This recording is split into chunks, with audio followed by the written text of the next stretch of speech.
Olá pessoal, boa noite. No programa de hoje tem entrevista com os responsáveis pela Sinagoga Betel, a inauguração da nova sede da escola Aleph Peretz Paraisópolis, o novo episódio do Música Maestro e muito mais.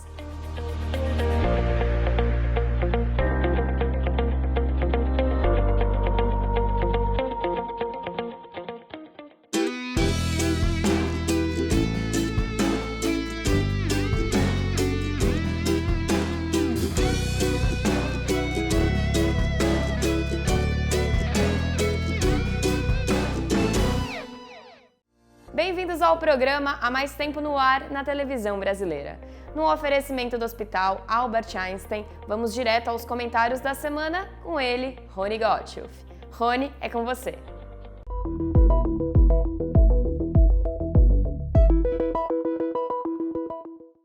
O governo alemão decidiu doar 28 milhões de euros, 140 milhões de reais, para os serviços de saúde e educação da UNRWA, United Nations Relief and Works Agency for Palestine Refugees in the Near East. A agência da ONU, criada em 1949, para cuidar única e exclusivamente de refugiados palestinos. E vocês devem se perguntar, como assim? Quase 80 anos depois, essas pessoas continuam vivendo da bondade alheia? Pois é, há vários problemas aí. O primeiro é que os aspas, irmãos árabes, fecha aspas, estão há 80 anos se lixando para os palestinos que se tornaram refugiados depois da criação do Estado de Israel. Para eles, os palestinos são cidadãos de segunda classe. Eram 700 mil em 1948, mais ou menos o mesmo número de judeus que tiveram que deixar os países árabes. Só que os 700 mil judeus que fugiram dos países árabes foram absorvidos por Israel ou se radicaram pelo mundo e tocaram suas vidas adiante. Já os 700 mil palestinos foram usados para criar um problema geopolítico. Os países árabes nunca lhes deram cidadania e, se isso não fosse suficiente, a ONU conta os seus descendentes, que hoje são milhões, estão espalhados pelo mundo, ainda como refugiados. E o que nós temos com isso? É que a verba da UNRWA é nada mais, nada menos que 8 bilhões de reais. E parte disso é usado por parte dos 30 mil funcionários para desenvolver o ódio e incitar a violência contra judeus e contra Israel. Em vez de incentivar os países árabes a darem cidadania a essas pessoas, os países, aspas, bem-intencionados, fecha aspas, preferem patrocinar a manutenção de milhões de refugiados. E a UNRWA não perde tempo. Trabalha dia e noite nas suas escolas primárias e secundárias para ensinar e difundir mentiras e glorificar o terrorismo em livros especialmente preparados para isso, sejam eles de geografia ou de ensino da língua árabe. É uma pena e é uma vergonha. Chegou a hora do quiz! Salta a vinheta!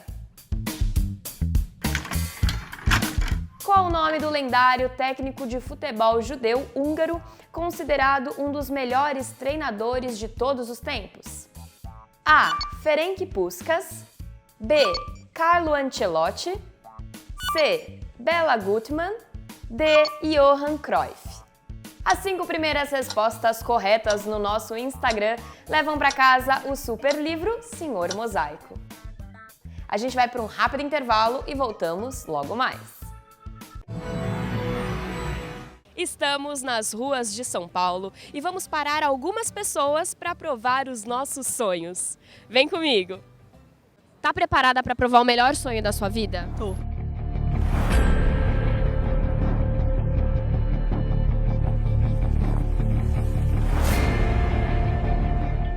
Muito bom. Aprovado. Macio. Com as pontinhas. Não sei nem falar. Uma delícia o creme. A cremosidade. E ao mesmo tempo ele é fofinho. Ele não fica seco. Parece ser uma nuvenzinha com uma geleia, vamos pôr dessa forma. E aí, vai resistir?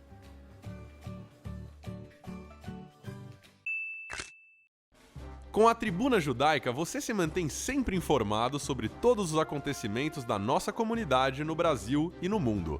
Assine a Tribuna Judaica e não perca nada do que acontece. Ligue 0800 55 10 18.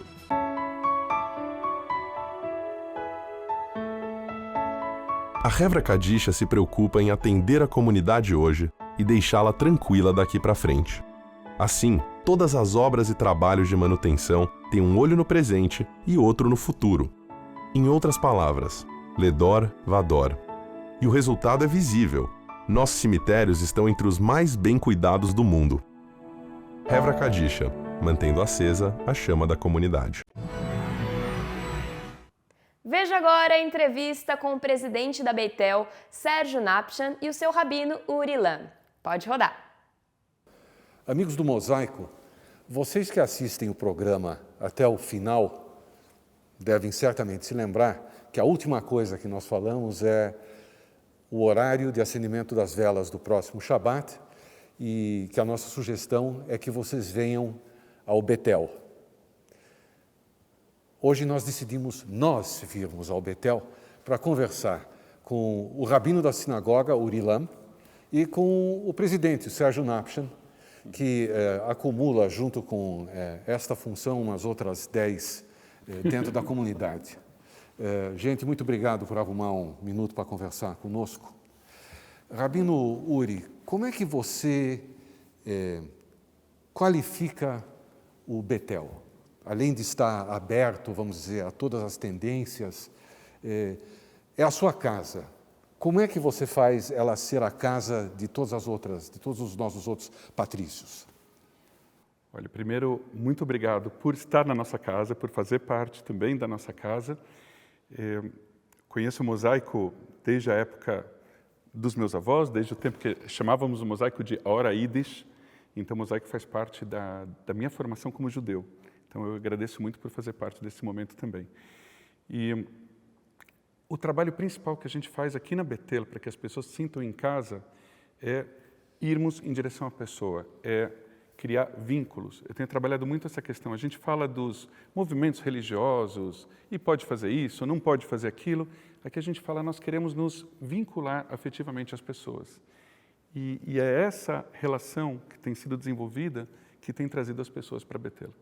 Em outras palavras, até pela maneira como o púlpito está colocado e a distância do, vamos dizer, do palco para a plateia, ela é muito pequena. Há uma pequena distância entre as pessoas que vêm e as pessoas que comandam o serviço. Isso é uma novidade dentro do culto? Isso é uma coisa que sei lá, o movimento reformista trouxe para o serviço religioso? Olha, eu não sei dizer em relação ao movimento reformista, mas essa maneira como a Betel está distribuída, a questão das estantes, dos livros, ela foi se formando de uma forma muito natural, de uma forma orgânica. Passou até pela época da pandemia, em que, a partir de uma visão judaica liberal ou reformista, ou como queira se chamar, nós passamos a ter um serviço transmitido também online. E uma forma que a gente teve de trazer as pessoas para perto da gente era fazer com que a sinagoga fosse uma espécie de extensão da casa das pessoas. Então, nós temos cadeiras, nós temos tapetes, nós temos estantes com livros judaicos. E isso ficou na sinagoga. Então, entrar aqui é a gente se sentir realmente em casa. E não é um jogo de palavras, é de verdade. Você percebe uma receptividade maior, uma proximidade maior da parte dos, palavra esquisita, fiéis que vêm aqui? Pois é.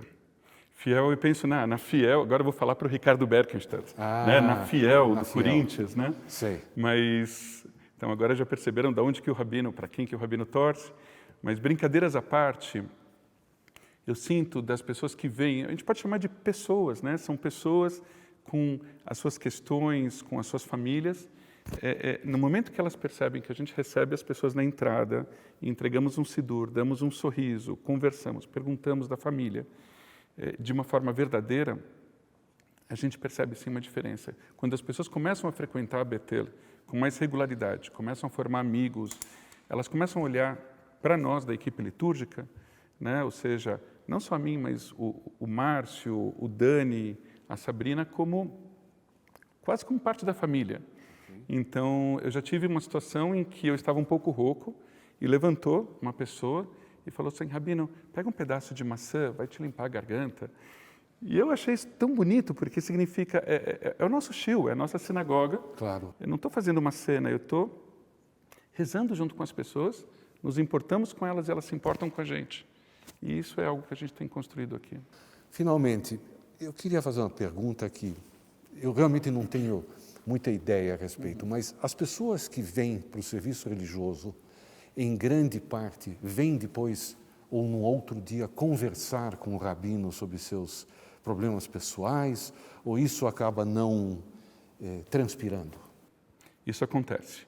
Sim. Acontece, não é mais só, vamos dizer, vir à sinagoga pessoalmente conversar. Algumas vezes isso acontece quando é assim, geralmente é uma coisa mais séria. Mas as pessoas querem falar pelo telefone, as pessoas querem falar pelo Zoom, e eu diria assim, se é pelo Zoom, tem uma certa informalidade, quando é por telefone parece que é um pouco mais sério, quando é pessoal, aí realmente é algo que a gente precisa conversar com muito cuidado, olho no olho, e entender melhor o que está acontecendo. E isso Mas te realiza? acontece. Tudo isso me realiza. O contato com a pessoa, quando eu consigo conversar com alguém e entender o que está acontecendo na vida dela e como o judaísmo pode preencher esse espaço de sentido, eu me realizo como rabino, como judeu. Sérgio, você como presidente da Betel, em cima de todas as coisas, você é o típico ativista comunitário clássico. As coisas são feitas por coração, sempre tem lugar para mais uma atividade. Como é que você faz para conciliar todas as suas atividades com a presidência da sinagoga? Muito bem, prazer de estar aqui, né, na nossa casa. A nossa casa é uma casa de fato, né? Eu frequento a Betel desde os meus 14 anos, né? Eu não fiz bar mitzvah na sinagoga Betel, que hoje é o museu, mas eu comecei a frequentar na época do bar mitzvah, porque a gente fazia parte do coro, então eu cantava no coro, então é uma história de longa data. Então a gente frequenta aqui, acompanha o desdobramento da Betel nesses anos todos, e a gente fica muito feliz que a sinagoga conseguiu ir dando um sentido e foi fazendo movimentos, foi ressignificando o seu lugar na cidade de São Paulo. E eu já fazia parte da diretoria, era um atuante, um ativista, e veio um negócio chamado pandemia, né, Rony?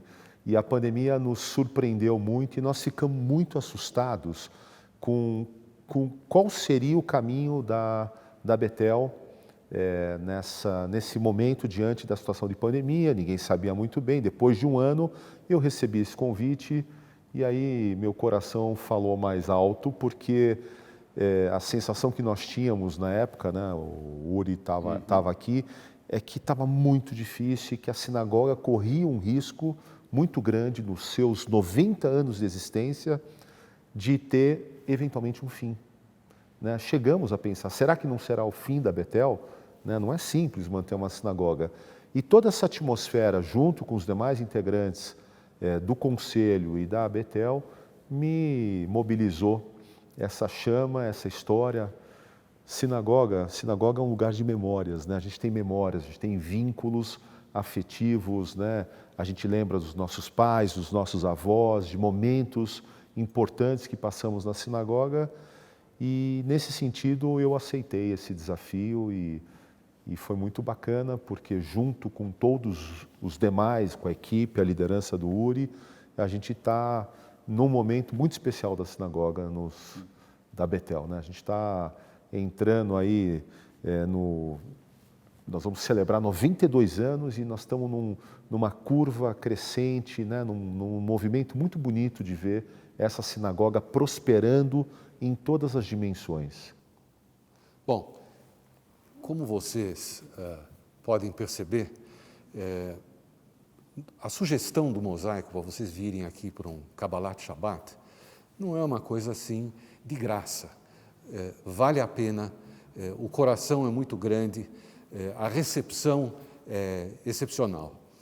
Rabino, para terminar, uma mensagem para as pessoas que estão ali do outro lado da câmera e que talvez há muito tempo não venham numa sinagoga?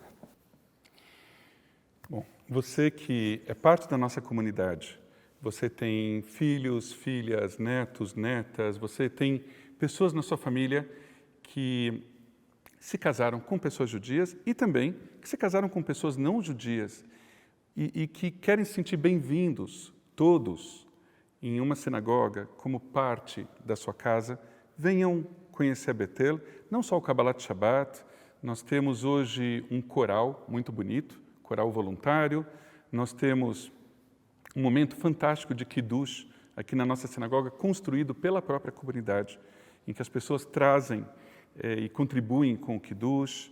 Nós temos momentos de palestras, nós temos um grupo de jovens adultos se formando. Enfim, é uma sinagoga muito acolhedora. E muita gente que está nos escutando já esteve na Betel nos anos 50, nos anos 60, nos anos 70. Meus pais se casaram nessa sinagoga há quase 60 anos. E eu conheço muita gente que tem essa relação. Venham renovar sua relação com a Betel. Homens e mulheres podem se sentar juntos, vocês cantam junto com a gente, vocês rezam junto com a gente. Nós saímos todos daqui elevados. Eu acho que se alguém não se sensibilizou com esse convite, eu me proponho a ligar para a pessoa e conversar com ela. Boa, então é isso. Então, Bruchim Abaim, sejam bem-vindos e bem-vindas a Betel. Uri, Sérgio, muito obrigado pela oportunidade. O Mosaico volta já já.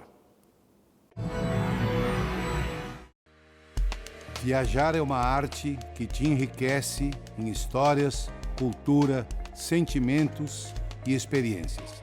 Viajar é necessário, faz bem para o corpo e engrandece a alma. Viajar é seguro com quem realmente entende do assunto. Chegou a hora, venha com a gente conquistar o seu lugar no mundo. Conte com a Maringá Turismo e seja bem-vindo a bordo de uma perfeita viagem.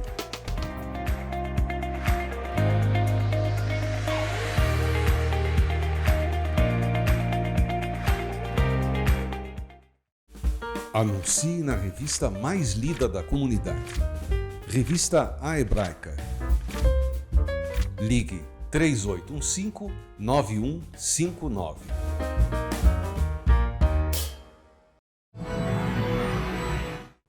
No último dia 2, a escola Aleph Peretz inaugurou sua nova unidade Paraisópolis e é claro que o Mosaico foi conferir.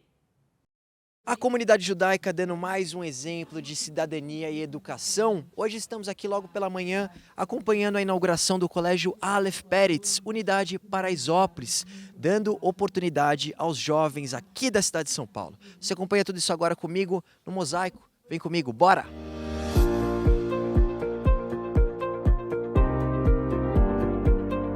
A gente começou há 10 anos atrás numa outra sede, a 700 metros aqui da escola, e ela ficou muito pequena. E aí, no final de 2022, a gente achou esse espaço, fez as reformas necessárias para a gente poder ocupar esse espaço. Desde 6 de fevereiro a gente está com as aulas aqui, né? Os nossos alunos aqui não são judeus, mas eles têm exatamente o mesmo currículo que a gente tem na unidade da hebraica, né? A gente opera aqui desde o 9º ano até o 3º ano do médio. São 4 anos de escolaridade, com o mesmo currículo, com as mesmas matérias de história judaica, de tradições judaicas que a gente tem lá na hebraica, a gente tem aqui em Paraisópolis. E talvez a gente ensinar, a gente contribuir, a gente poder dividir a nossa experiência com essa comunidade, possa trazer para eles uma perspectiva melhor de futuro, né? A gente entende que a educação é esse lugar, né? Uma esperança para o futuro dessas crianças. Eles mostram para a gente, jovens e estudantes, que é possível sonhar sim. Porque uma das coisas mais difíceis para nós, moradores de comunidade, moradores de favelas, é poder sonhar. Desde o início, houve o desejo de a gente poder retribuir para a sociedade o que a gente tem de mais precioso, que é a educação, né? Então, não só para os nossos alunos da comunidade judaica, mas para as crianças e para os jovens brasileiros, para a gente poder proporcionar para eles uma educação de qualidade e o que a gente costuma dizer para a possibilidade de quebrar o ciclo de pobreza por meio da educação.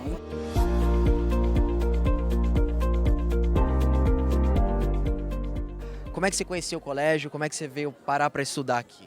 Eu não sou membro da comunidade judaica, mas eu recebi o convite de uma antiga professora minha, que hoje ela é coordenadora aqui dentro da unidade, que é a Nancy. Ela me deu aula no 8º ano, aula de História. E quando ela soube que abriu uma unidade do Aleph Peretz dentro da comunidade de Paraisópolis, ela me convidou para fazer o vestibular e foi onde que eu passei.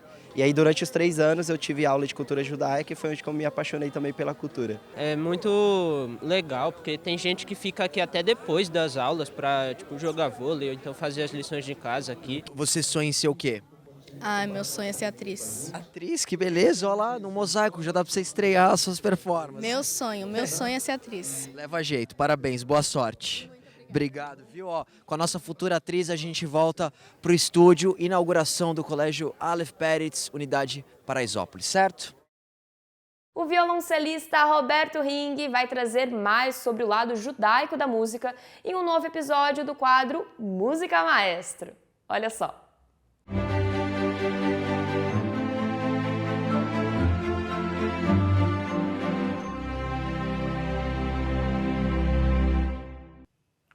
A música é essencial ao judaísmo. Basta dar uma olhada nos textos bíblicos para encontrar inúmeras citações de instrumentos antigos. Não é por acaso que os reis Saul e Davi tocavam instrumentos. Nesse mosaico antigo, por exemplo, o rei Davi aparece tocando um quinor. Curiosidade. A palavra quinor foi erradamente traduzida por Eliezer Ben Yehuda como violino, depois é entendida como uma pequena harpa. Para quem não lembra, Ben Yehuda foi o homem responsável pela adaptação do hebraico antigo para o moderno. Davi pegou o quinor nas mãos e tocou para Saul, e foi bom e afastou dele os ventos ruins. Quem disse isso não fui eu, foi o profeta Samuel.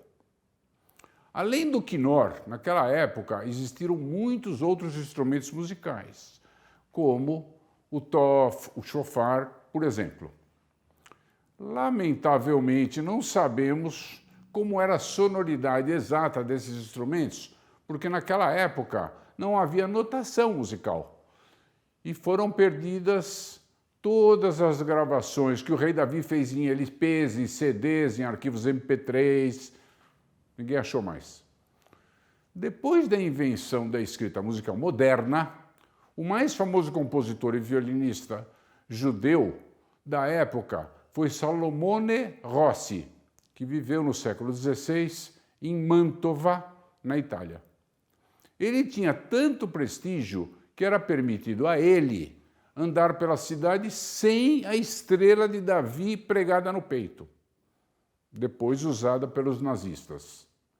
Ele escreveu peças vocais em italiano e instrumentais para festas, para teatro, na corte, e também escreveu em latim para a igreja. E, claro, peças em hebraico para a sua sinagoga, conhecidas como Hashirim Asher Lishlomo. A propósito, Mantova também teve perseguições aos judeus e muitos fugiram para Veneza, onde cantaram pequenas joias musicais na sinagoga espanhola de Veneza. Vamos ouvir agora uma peça do livro dos Salmos, executada pelo conjunto Profeti della Quinta, dirigido pelo israelense Elam Rotem, no mesmo local em que foram estreadas há 400 anos. Shirei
Eu espero que vocês tenham gostado e até o próximo Música Maestro.